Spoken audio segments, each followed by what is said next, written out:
और शुक्रवार के दिन माता लक्ष्मी के लिए अग्नि में आहुति दीजिए। महाराज, शाम के समय पर सूर्यास्त के पहले शिव महापुराण की कथा कहती है, अग्नि पुराण कहती है, नर्मदा पुराण कहती है, लिंग पुराण कहती है कि बेलपत्री के वृक्ष के नीचे, नीचे तो नीचे वो भी जाने दो, यहां तक वर्णन किया शिव महापुराण में तो कि बेलपत्री का जो फल होता ना, बेल फल जो होता है, कहते हैं अगर किसी व्यक्ति के यहाँ लक्ष्मी की कमी होती है, संपदा की कमी होती है, जिसके यहाँ पैसा नहीं आता, धन नहीं आता, तो बेल का जो फल होता है, बेलपत्री का जो फल होता है, उस फल के गूदे को, बेलपत्री के फल का गुर्दा निकाल लो, सुखा लो, गाय के घी में उसको डुबो लो और शुक्रवार के दिन माता लक्ष्मी के लिए अग्नि में आहुति दीजिए। महाराज, शाम के समय पर सूर्यास्त के पहले ये जो आहुतियां हम बेले के गुर्दे के फल की गाय के घी में डुबोकर माता लक्ष्मी और भगवान विष्णु के नाम से देते हैं, महाराज 2 या 3 शुक्रवार करोगे, लक्ष्मी की कभी कमी नहीं आती, संपदा बढ़ती है। एक प्रयोग और कर कर देखना, कभी अगर मौका मिले आपको तो प्रयोग कर कर देखिए। लिंग पुराण के अंदर लिखा हुआ है, शिव पुराण में, लिंग पुराण में और स्कंद पुराण में कहा गया है कि अगर किसी ने बेले के फल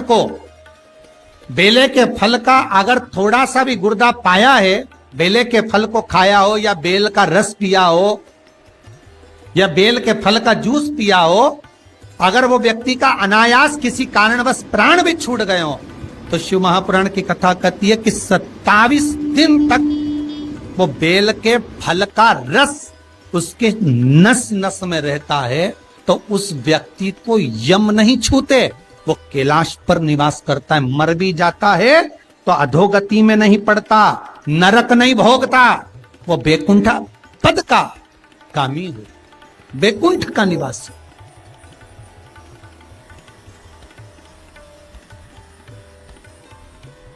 बैकुंठ का निवासी।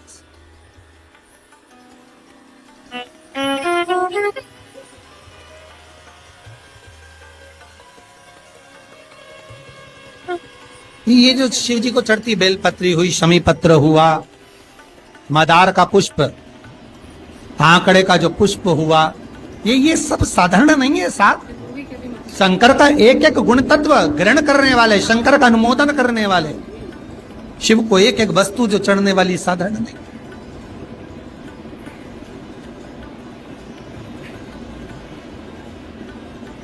महाराज, हम तो आपसे निवेदन पहले भी करे, आज फिर करते। मान लो आपको ऐसा लगता है कि घर में बीमारियां ज्यादा घेर रही है, तो एक बेल का टुकड़ा, बेले का फल का एक टुकड़ा अपने ही घर में कहीं पर भी कटोरी में रख दीजिए, शिव का स्मरण, सुख प्रदान करेगा। अगर थोड़ा बहुत रोग आ भी गया निकल जाएगा, पर बड़ी बीमारी में कोई फंस नहीं पाएगा, ज्यादा जनहानि नहीं होगी, तकलीफ नहीं भोगता। शिव को प्रिय है। फिर वही स्कंद पुराण का संवाद आ गया। बेलपत्री के वृक्ष की जो जड़ होती है, उस जड़ के अंदर 33 कोटि देवताओं का निवास होता है। 68 करोड़ तीर्थ बेलपत्री के पेड़ के नीचे रहते हैं। 68 करोड़ तीर्थ मात्र बेलपत्री की छांव में, बेलपत्री के नीचे विराजमान होते हैं।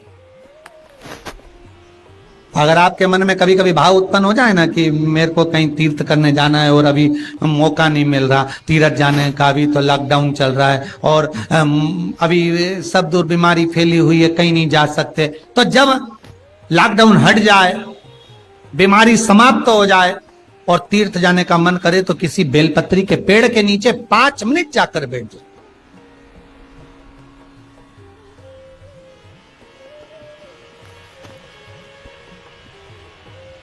और जप लो, श्री शिवाय नमस्तुभ्यम। जितने बैठे हो टीवी के सामने प्रेम से बोलो, श्री शिवाय नमस्तुभ्यम। जितने टीवी के सामने बैठे एक बार फिर से बोलो, श्री, साथ में बोलो, आगे आगे नहीं, श्री शिवाय नमस्तुभ्यम।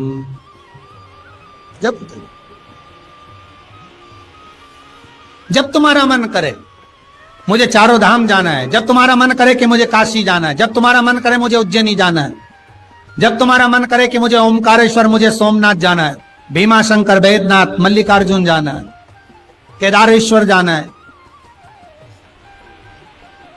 बस नागेश्वर जाना है, थोड़ी देर के लिए बेलपत्री के पेड़ के नीचे जाकर भी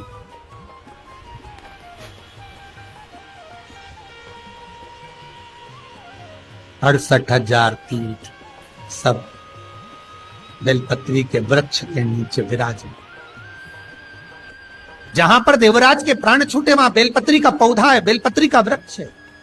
हिंदू धर्म में आज भी रीति है, मरने वाले व्यक्ति, अब तो ये कोरोना महामारी में ना गाड़ी में भरे ने लेकर चले गए और जला दिया, पर पहले जो नियम था शास्त्रार्थ के अनुसार, जब कोई व्यक्ति मरता था उसको कंधे पर लेकर जाते थे, तो ले जाने के बाद में बीच राह में एक स्थान ऐसा आता था जहां पर अर्थी को उतारते थे, विश्राम स्थल पर उस अर्थी को उतारा जाता था।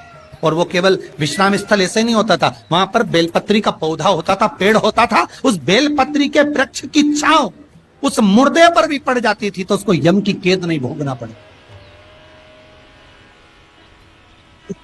उसको यम की कैद, यम की त्राण नहीं भोगना पड़े।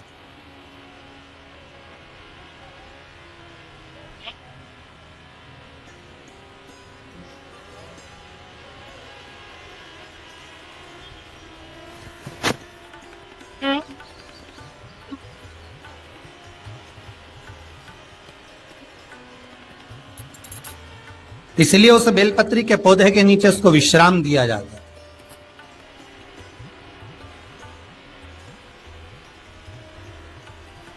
बेलपत्री के पौधे के नीचे उसको विश्रामता दी जाती। शिव कह रहे हैं, देवराज तेरे प्राण छूटे, मना नहीं है तेरे प्राण छूटे, पर तेरे प्राण जहां छूटे वो बेलपत्री का वृक्ष था।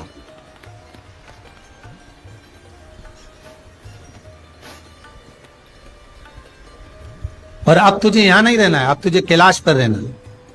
तो कैलाश पर क्यों? शंकर भगवान बोलते हैं ये मृत्यु लोक जो है ना, पृथ्वी, ये भूमि जो है ना, ये मेरी निवास स्थली है, ये मेरा घर है। इसलिए शंकर भगवान ने, भगवान विष्णु ने जब कहा था, भगवान विष्णु जब शंकर भगवान से बोले कि मैं आपसे मिलने आना चाहता हूं, तब शंकर भगवान बोले आ जाओ। तो भगवान विष्णु पृथ्वी से एक हाथ ऊपर पांव रखकर चल रहे थे। तो शंकर जी ने पूछा तुम पांव जमीन पर क्यों नहीं रखते, पृथ्वी पर रखो। शिव जी मैं पांव पृथ्वी पर नहीं रख, क्यों? नहीं नहीं नहीं नहीं, मैं पांव पृथ्वी पर नहीं रख सकता। आखिर क्यों? शंकर भगवान से भगवान विष्णु कहते हैं पूरी पृथ्वी पर छोटे छोटे कंकर नजर आते हैं, हर कंकर में मुझे शंकर नजर आते हैं। जब कंकर में शंकर दिखेगा तो मैं पृथ्वी पर पांव कैसे रख सकता हूं? शिव जी बोले, भाई नारायण भगवान विष्णु से बोले, है नारायण अगर आप इतनी दूरी बनाकर रखेंगे तो फिर हमारे करीब में कौन आएगा? हम चाहते हैं कि आप हमसे मिलकर रहें, हम आपसे एक क्षण की दूरी सहन नहीं कर सकते। आप हमसे चिपक जाएं, लपट जाएं, आप हमसे रम जाएं, हम आप में रम जाएं।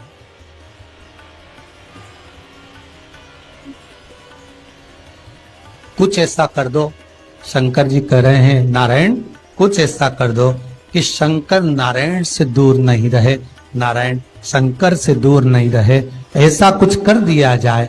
तब भगवान शिव ने भगवान विष्णु से कहा एक काम हो सकता है कि आप सांप बन जाओ। भगवान विष्णु ने पूछा मैं सांप बन जाऊं क्यों? शंकर भगवान कहते हैं सांप बन जाओगे तो मैं गले में आपको डालकर रखूंगा, आप मुझसे चिपके रहोगे, मैं आपसे चिपका रहूंगा, आप मुझसे लगे रहेंगे, मैं आपसे लगा रहूंगा, दूरी नहीं रहेगी एक क्षण की भी। और भगवान विष्णु सर्प बन गए, भगवान विष्णु सांप बन गए। सांप बने भगवान शंकर ने, भगवान विष्णु जब सर्प बने और सर्प बनकर भगवान शंकर ने अपने गले में भगवान विष्णु को धारण कर लिया। आज भी शंकर भगवान के गले में जो सांप पड़ा हुआ है वो सांप केवल सर्प नहीं है, वो भगवान विष्णु का ही एक अवतार।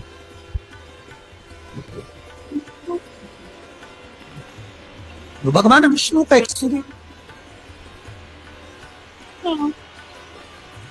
शंकर भगवान के पूरे शरीर पर 6 सांप हैं। कितने सर्प हैं? 6। एक जो गले में है वो भगवान विष्णु का अवतार, 2 हाथ में, 2 भुजा पर, एक कमर में जो सर्प नजर आता है, ये शंकर भगवान की 5 लड़कियां हैं, जया, विशारा, सामरीबारी, दोतली और देव। शिव जी की 5 लड़की। विष्णु पुराण कहती है, स्कंद पुराण कहती है महाराज कि भगवान नारायण स्वयं इस जड़ के नीचे अपना विश्राम करते हैं महाराज, इस जड़ के नीचे।